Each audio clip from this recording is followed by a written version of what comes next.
8.2 बाबा गुरु नानक और पवित्र शब्द। बाबा गुरु नानक और पवित्र शब्द। बाबा गुरु नानक 1469 टू 1539 1469 से 1539 का जन्म एक हिंदू व्यापारी परिवार में हुआ। उनका जन्म स्थल मुख्यतः इस्लाम धर्मावलंबी पंजाब का ननकाना गांव था, जो रावी नदी के पास था। उन्होंने फारसी पढ़ी और लेखाकार के कार्य का प्रशिक्षण प्राप्त किया। उनका विवाह छोटी आयु में हो गया था, किंतु वह अपना अधिक समय सूफी और भक्त संतों के बीच गुजारते थे। उन्होंने दूर दराज की यात्राएं भी की। बाबा गुरु नानक का संदेश उनके भजनों और उपदेशों में निहित है। इनसे पता लगता है कि उन्होंने निर्गुण भक्ति का प्रचार किया। धर्म के सभी बाहरी आडंबरों को उन्होंने अस्वीकार किया, जैसे यज्ञ, अनुष्ठानिक स्नान, मूर्ति पूजा व कठोर तप। हिंदू और मुसलमानों के धर्म ग्रंथों को भी उन्होंने नकारा। बाबा गुरु नानक के लिए परम पूर्ण रब का कोई लिंग या आकार नहीं था।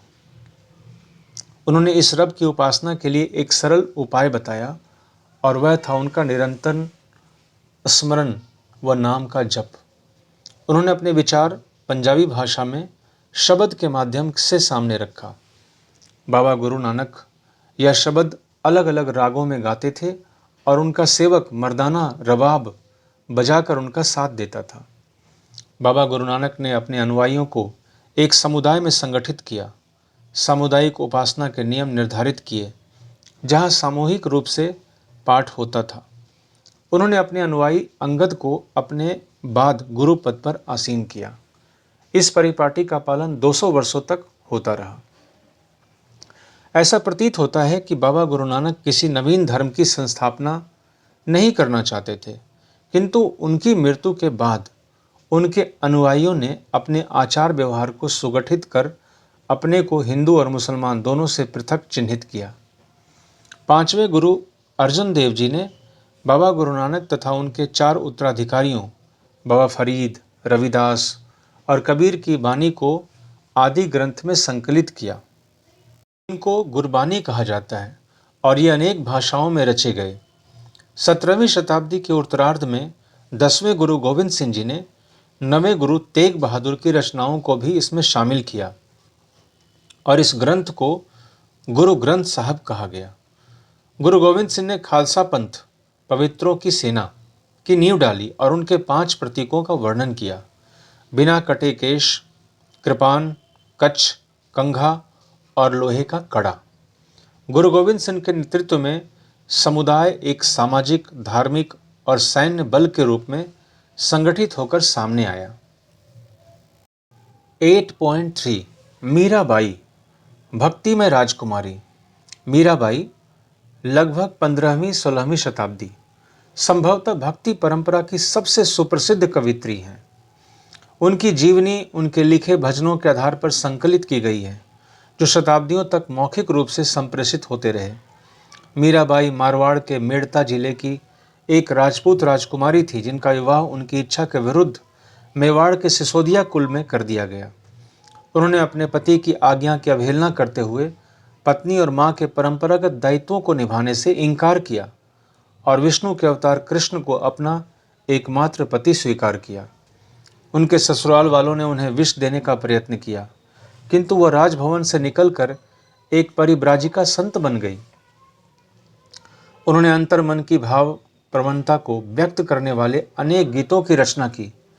कुछ परंपराओं के अनुसार मीरा के गुरु रैदास थे, जो एक चर्मकार थे। इससे पता चलता है कि मीरा ने जातिवादी समाज की रूढ़ियों का उल्लंघन किया। ऐसा माना जाता है कि अपने पति के राजमहल के ऐश्वर्य को त्याग कर उन्होंने विधवा के सफेद वस्त्र अथवा सन्यासिनी के जोगिया वस्त्र धारण किए। हालांकि मीराबाई के आसपास अनुयायियों का जमघट नहीं लगा और उन्होंने किसी निजी मंडली की नींव नहीं डाली, किंतु फिर भी वह शताब्दियों से प्रेरणा का स्रोत रही हैं। उनके रचित पद आज भी स्त्रियों और पुरुषों द्वारा गाए जाते हैं, खासतौर से गुजरात व राजस्थान के गरीब लोगों द्वारा, जिन्हें नीच जाति का समझा जाता है। स्रोत 10 एक ईश्वर। यह रचना कबीर की मानी जाती है। यह रचना कुछ इस प्रकार है। हे भाई, यह बताओ किस तरह हो सकता है कि संसार में एक नहीं दो स्वामी हो? किसने तुम्हें भ्रमित किया है? ईश्वर को अनेक नामों से पुकारा जाता है, जैसे अल्लाह, राम, करीम, केशव, हरि तथा हजरत। विभिन्नताएं तो केवल शब्दों में हैं, जिनका आविष्कार हम स्वयं करते हैं। कबीर कहते हैं, दोनों ही भुलावे में हैं। इनमें से कोई एक राम को प्राप्त नहीं कर सकता।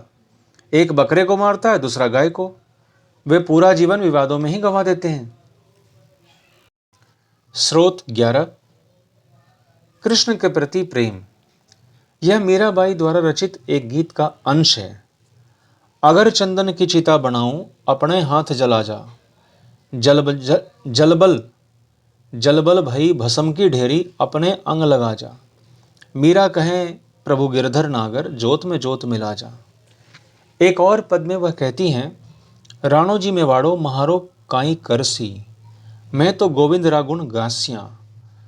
राणो जी रुससी गांव रखासी, हरि रुसिया कुमलासिया। Page number 164। शंकर देव। 15वीं शताब्दी के उत्तरार्ध में असम में शंकर देव वैष्णव धर्म के मुख्य प्रचारक के रूप में उभरे। उनके उपदेशों को भगवती धर्म कहकर संबोधित किया जाता है, क्योंकि वे भगवत गीता और भगवत पुराण पर आधारित थे।